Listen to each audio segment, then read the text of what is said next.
गोजोन्थों बयनिसिमबो रायजो राजाफोर दिनैहाय आं नोंथांमोननिसिम मोनसे भिडिअ लाबोनो सानदों। नोंथांमोना थाम्बनेइलावहाय नायनानै बुजिबाय जानो हागौ। बर' आरो ट्राइबेलफोर नङाबा हेमन्त बिश्व शर्मानि हिर'आ जिर'।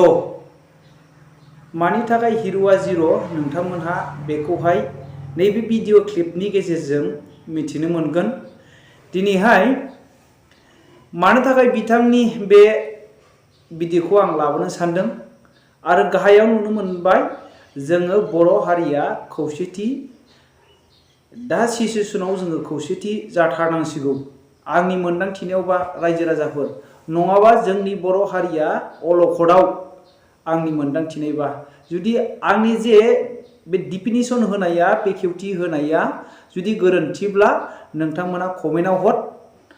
जुदि आं गोरोन्थि जादोंब्ला बे आङो भिडिअखौ टटेलि आङो डिलिट खालामफिनगोन।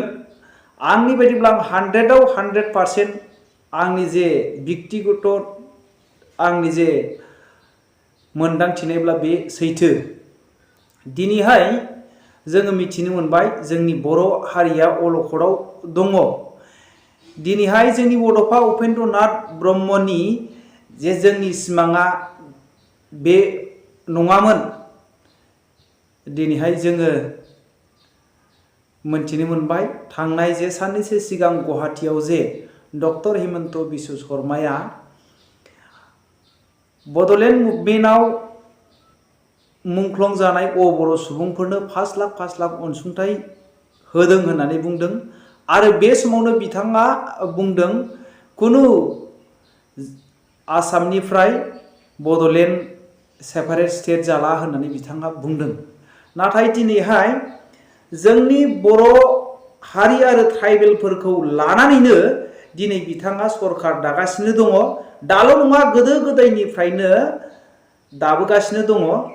दा बेखौहाय जोङो माब्रै दाबोदों माब्रै दाबोआखै जोङो बेखौहाय एसे सावरायनि। आइ थिंक आंनि साननाय बायदिब्ला मथा मथि जों 80% मानसियानो मिथिगौ, 20% मानसिया मिथिया।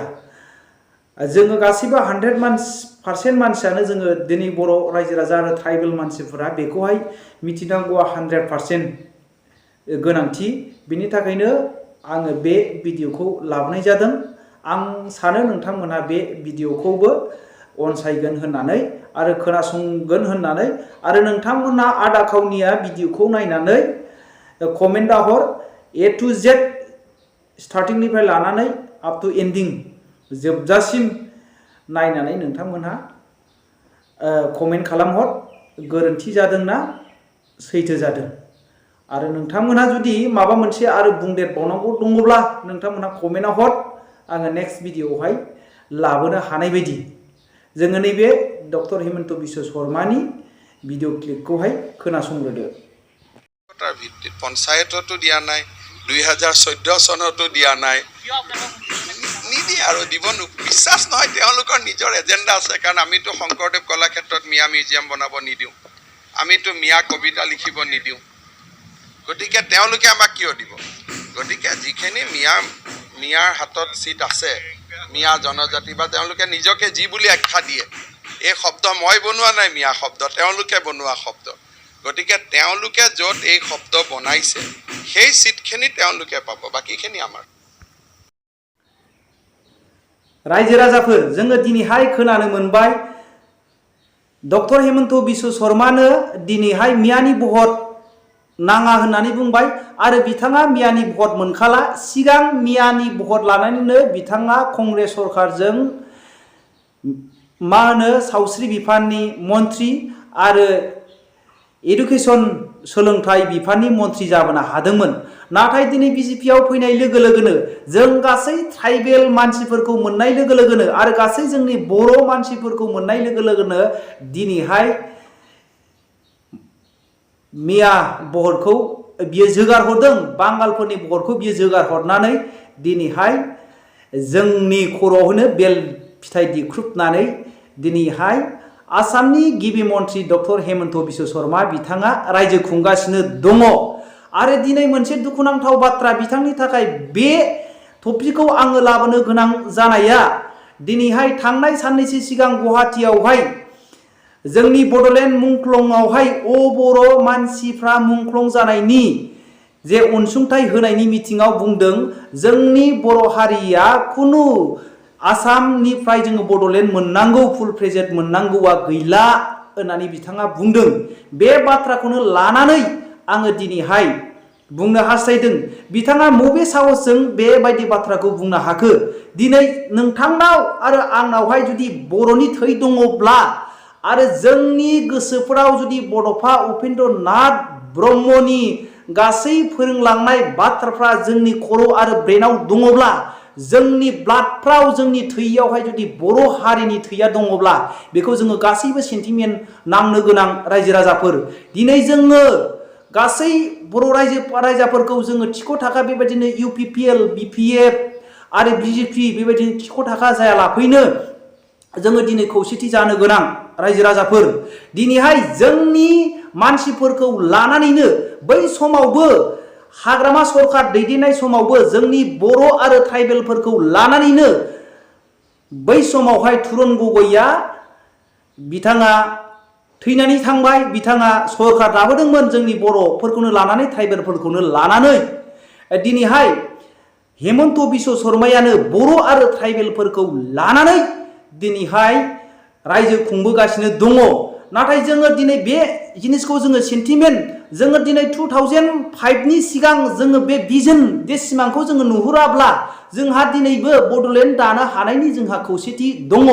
जेरै तेलेंगानाया राजनितिकनि प्रेसारजों लानानै मोनसे फुल प्रेजेन्ट तेलेंगाना दानो हादों, एक्सट्रा सेपारेट स्टेट खालामनो हादों। जोंहाबो मोनसे सेपारेट स्टेट खालामनो हानायनि जोंहा दिनैहाय मोनसे लामा दंबावो रायजो राजाफोर। बेखौनो दिनैहाय BPF हान्जानि जे अपोजिसन दिनै सरकाराव थानाय सुबुंफ्राबो दिनै मोनसे राजनितिकनि लब लालसाखौ लायालाफैनो दिनैहाय मोनसे सिरि मोननाङै आरो जांख्रिथांनाय गोसोआवहाय बे सिरि मोनखांनायनि बर' हारिनि जुदि नोंथांमोनावबो थैया दङब्ला बेखौहाय दिनै साननो गोनांथि रायजो राजाफोर। उनावहाय जुदि आलफाया 6 फाइराव फैनानै गभर्नमेन्टजों सावरायनानै गभ अफ इन्डियान गभर्नमेन्टजों जुदि सावरायनानै जुदि सभारेन्टि पावारखौ मोनोब्ला बर'आ उनावहाय सेपारेट स्टेटखौ बा बड'लेण्ड मोननांगौ डाइरेक्ट सेन्ट्रेलनिफ्राय पावार मोननांगौआ दिनैहाय जोंहा सिमाङावसो जागोन रायजो राजाफोर। बेनिखायनो आलफाया दिनै 6 फाइर जानानै गभ अफ इन्डिया गभ अफ आसामजों सावरायनायनि सिगां जोङो बेखौहाय जोङो साननो गोनां।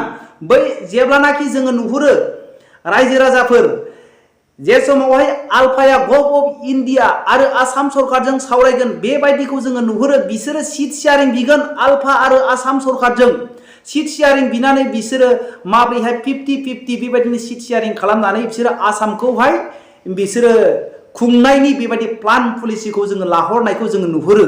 जुदि बेबायदि प्लान पलिसिखौ लायोब्ला बै समावहाय जोंनि बर' हारिखौ सैयाखाया नालाय जोंनि बर' हारिखौ सिङावहाय माखासे नेग्लिजेसन गादबनानै जाबोबाय थानायखौ जोङो नुनायखौ जों नुहुरो रायजो राजाफोर। बिनि थाखायनो जोङो बयबो सांग्रां जानाया जोङो गोनांथि। दिनैहाय जोङो BPF आरो BJP बेबायदिनो UPPL जोङो लायालासेनो जे भटनि समावहाय जोङो बेबायदिनो गावजों गाव सोंखारिलायनाय बाथ्राया थांबाय। जोङो थांनाय समावहाय दिल्लीयावहाय हाग्रामा आरो प्रमद बर' सानै बिथांजोंहाय सावरायनायनि बाथ्राया जोंनि थाखाय बर' हारिनि थाखाय प्लास पइन्टमोन। मानो होनोब्ला जोंहा दिनैहाय राजनितिकनि प्रेसारजोंहाय दिनै जोङो बड'लेण्ड दाफुंनो हानायनि माखासे जुदि हेमन्त बिश्व शर्मानि बे खमजुरिखौ जोङो नायनानै जोङो बे समावनो जोङो बे सिचुवेसनावनो बे बारहायावनो जोङो दिनै बड'लेण्ड बिनो हानायनि जोंहा लामा दङ रायजो राजाफोर। बिनि थाखायनो जोङो गासै जोंनि बाथ्राफ्राबो सहैनायनि जोंनि जे आवाजफ्रा बिथांमोननिसिम सहैनायनि जोङो माब्रैहाय गासै बर' रायजो राजाफ्रा जे जोंनि सासे सानै मानसिफ्रा जोङो थुखोलायनानै सावरायलायनानै जोङो बेबायदिनो खौसेथि जानाया गोनांथि।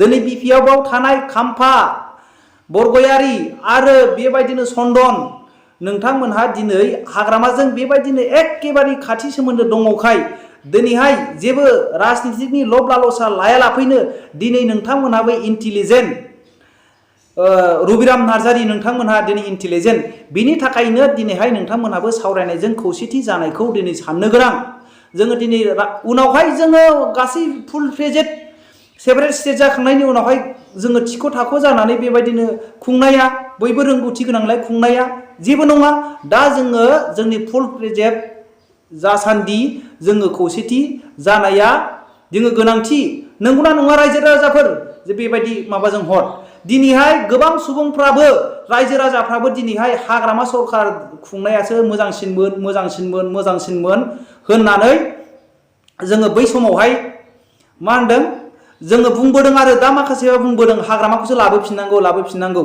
मानो बावदों रायजो राजाफोर दिनैहाय हाग्रामानिबो 50% बड'लेण्ड मोनैनि 50% गोरोन्थि दङ बेखौ आङो नोंथांमोननि गेजेराव बुंनोसै जेब्लानाखि एनडिपिआ 6 फायार जायाखैमोन बे समावहाय गोबांथार बिआरटिएफ सेंग्राफोरखौ लानानै गोबां बेबायदिनो एनडिपिफोरनि गथ'फोरखौ होसोनाय न'खराव थांनानै हाराहास्ति खालामनाय असान्ति खालामनाय जाथायफोरखौ नाय बे आंनि बाथ्रा नङा दिनै बे प्रब्लेमफोरखौ जोङो फेस खालामबोनाय बे प्रब्लेमफोरखौ जोङो नुनायखाय जोङो बुंनो हायो रायजो राजाफोर जोङो दिनैहाय मानि थाखाय जों बिपिएफआवमोन बिपिएफनिफ्राय जोङो दिनैहाय मानो नागारनानै जोङो दिनैहाय निउट्रेलाव दङ दिनै ओरैबो गैया बिपिएफनिफ्राय नागारनानै जोङो पिसिडिआर आरो इउपिपिएलआवहाय आङो मोननै टार्म्स प्राइमारिनि जेनेरेल सेक्रेटारि मावबोनाय रायजो राजाफोर आङो दिनै निउट्रेलाव दङ आङो दिनै हाग्रामानिबो मोनजायाखै आरो आङो दिनैहाय प्रमद बर'निबो मोनजायाखै आङो दिनैहाय मोनसे मोजां फुटफुलि लानानै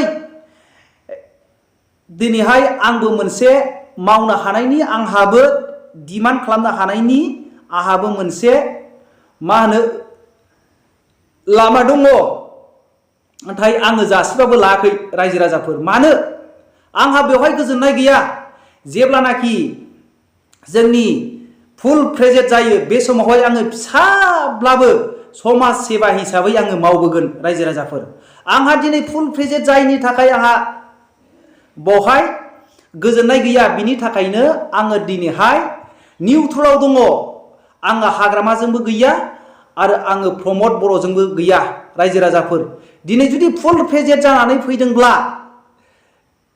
आंबो फाइट नांनानै बेबायदिनो बादायलायनायनि गेजेरजोंहाय आंबो मोनसे मेम्बारब्लाबो लायोमोन रायजो राजाफोर बै समावहाय आङो हाग्रामा सरखारनि समावबो आङो मेम्बार मोनबोनाय नाथाय आङो बेबायदि गुलाय गुजाय बेबायदिखौ आङो मोजां मोना हाग्रामा सरखारनि समावहाय माबायदि जादोंमोन रायजो राजाफोर मिथिगौ हाग्रामा सरखाराव जब कार्ड हल्डार मानसिफोरनि आखायाव थायामोन चेयारमेनफोरनि आखायावसो थायोमोन रायजो राजाफोर गावसोरनो उल्था आगसि आगदा दागजों सहि होनाय आगसि आगदा साइन होनाय बेबायदिनो थुदाम लिरनाय बेबायदिजों फैसा बख'नानै खामानि मावबोनायखौ एसेब्लाबो बिथांमोनहाबो खामानि मावबोदों खामानि मावबोनायखौ जोङो नुबोदों रायजो राजाफोर नाथाय हाग्रामा सरखाराबो जे जुदि सरखाराव थानानै जुदि एनडिपिफोरखौहाय सिंजोंहाय जुदि मदद होबोबाय थायोमोनबा आरो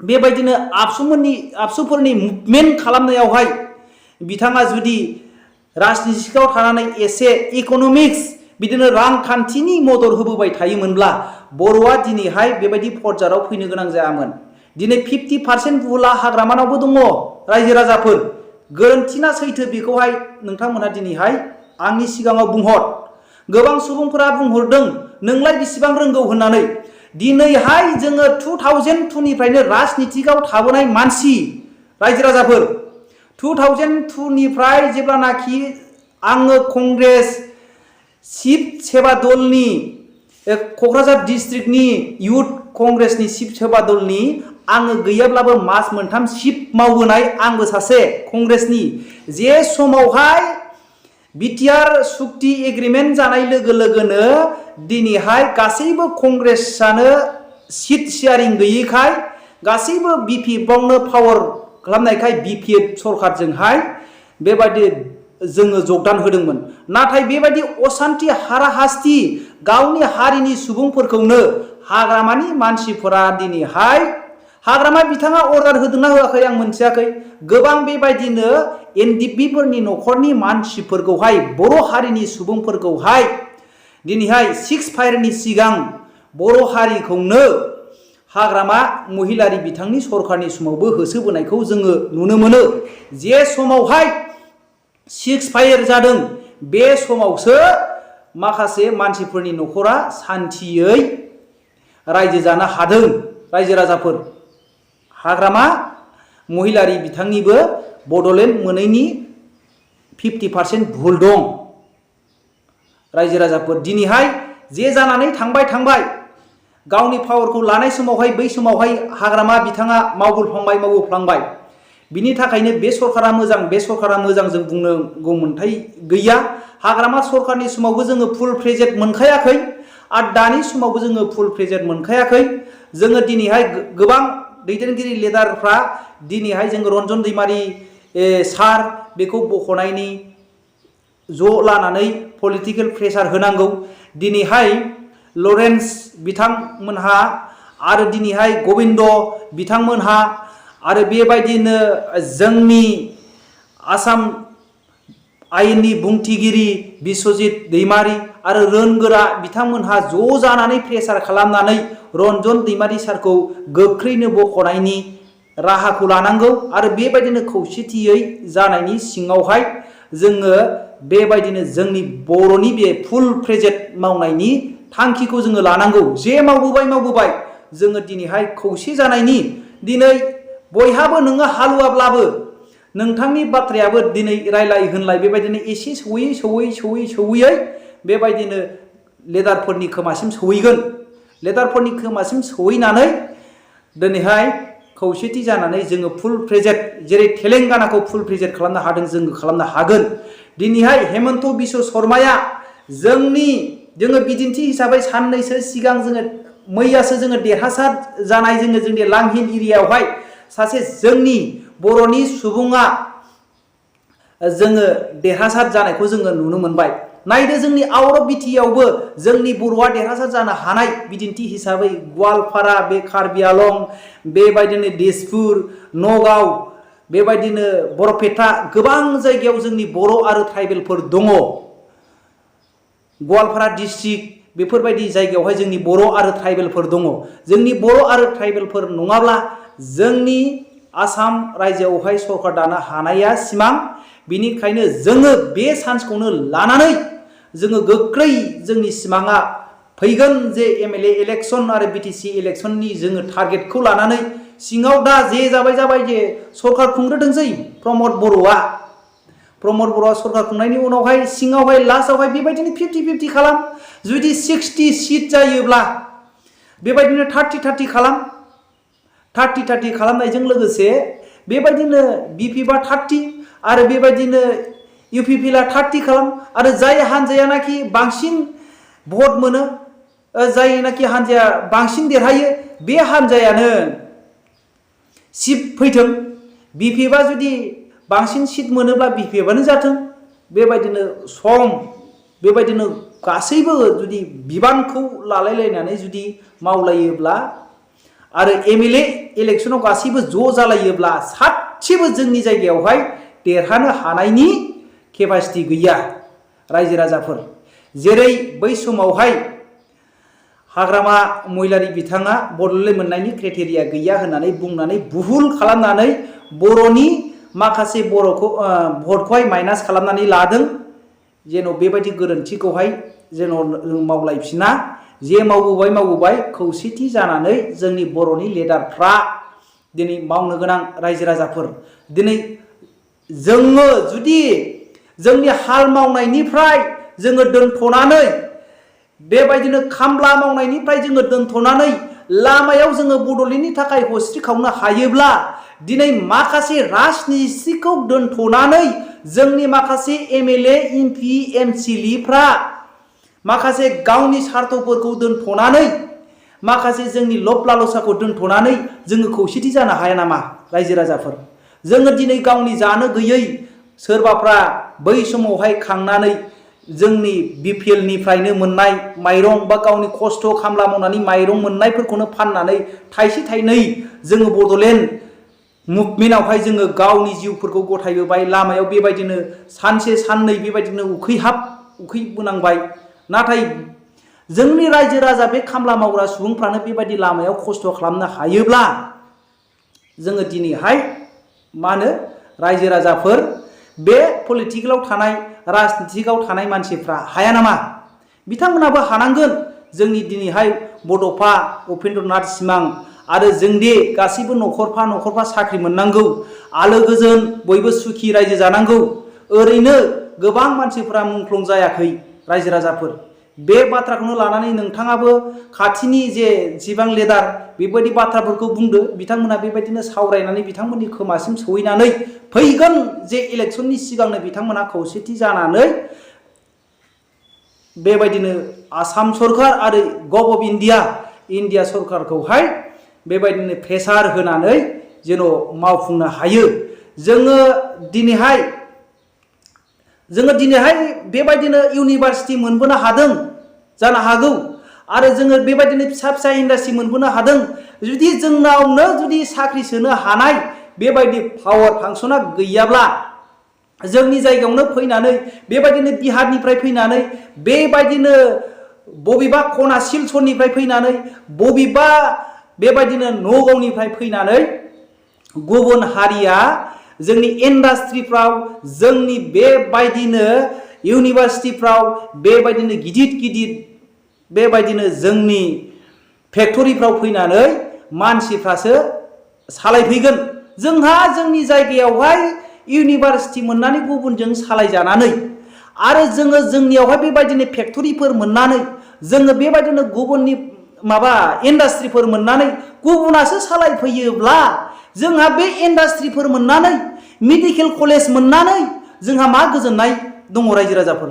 जोंहा बेजों गोजोननाय गैया आंनि बायदिब्ला। जुदि जोंनि आखायावनो साख्रि सोनो हानाय आरो बेबायदिनो गासैबो मोनथाय जुदि फुल फ्लेजेडा जायोब्ला, रेजिमेन्ट सोनो हानाय बेबायदिनो आसाम पुलिस दं, बेबायदिनो जोंनि बड'लेण्ड पुलिस थायोब्ला, जोंहा गावनि आखायावनो गासैबो पुलिस थायोब्ला जोंहा बेसेबां गोजोननाय रायजो राजाफोर।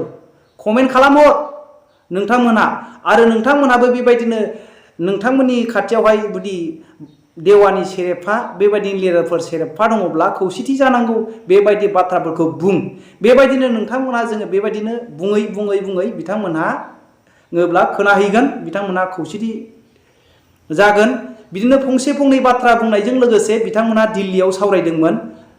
दिनैहाय बिथांमोनहा बेबायदिनो जेबायदि बुंथावा मिडियायावहाय बेबायदि बाथ्राखौ दा बुंथों। सिङाव बिथांमोनहा सावरायनायनि गेजेरजोंहाय जोंनि बर'नि गासै सिमां, रायजो राजाफोरनि सिमां, रायजो राजाफोरनि बेबायदिनो गोबां सुबुंफोरनि जिनाहारि खालामजानाय, गोबां सुबुंफोरनि मुंख्लं खालामजाबोनाय बे सेन्टिमेन्टआव बिथांमोनहा दिनैहाय गाबखांथों। बिथांमोननि उन्दुनानै थानाय, बिथांमोननि जे उन्दुस्लदनाय बे आत्माया बिथांमोनहा जुदि दिनैहाय बिथांमोननि जे बर'नि सिगां थै दङमोन, बे बर'नि थैनि खारनाया स्ल' मसन जादोंब्ला, बिथांमोननि खारथाया जुदि दिनैहाय लासै जादोंब्ला, बिथांमोननि बर'नि थैया दिनैहाय जांख्रिखांथों आरो बिथांमोना दुंखांथों। गासैबो जोंनाव दिनै बिबान दङ रायजो राजाफोर। दिनैहाय जायनाखि सरकारा जोंनि बर'नि मोजां मावा, जेखि पार्टियानो जाया मानो, जोङो बयबो जोंनि बर' हारिया जोङो खौसेथि जानांगोन रायजो राजाफोर। आङो दिनैहाय आंनि जे नलेज, आंनि जे गियान मोनदांथिनाय बे बाथ्रानि गेजेरजों आङो थुलमुलैब्लाबो दिनैनि बे भिडिअखौ लाबोबाय। रायजो राजाफोर, जोंनि बर' आरो ट्राइबेलफोर नङाब्ला हेमन्त बिश्व शर्माया रायजो खुंनो हानायनि खुनु केपासिटि गैया। बिनि थाखायनो जोङो बर' आरो ट्राइबेलफ्रा खौसे जानानै जोंनि बड'लेण्डखौहाय फुल भिजन सिमांखौ जोङो फुल मोगथाङाव लाबोनाया जों गासै बर' रायजो राजाफ्रानो जोङो सोगाबनो हायो। बिनिखायनो जाय सुबुङानाखि दिनैहाय जोंनि बड'लेण्डनि थाखायहाय जोंनि बड'फानि सिमांखौहाय साक्सेसफुल खालामनो सानगोन, बेजों जोङो सापर्ट खालामनांगौ। दिनैनि भिडिअखौ आं एसेनो दोनथ'बाय। जै बर' हारिनि जै।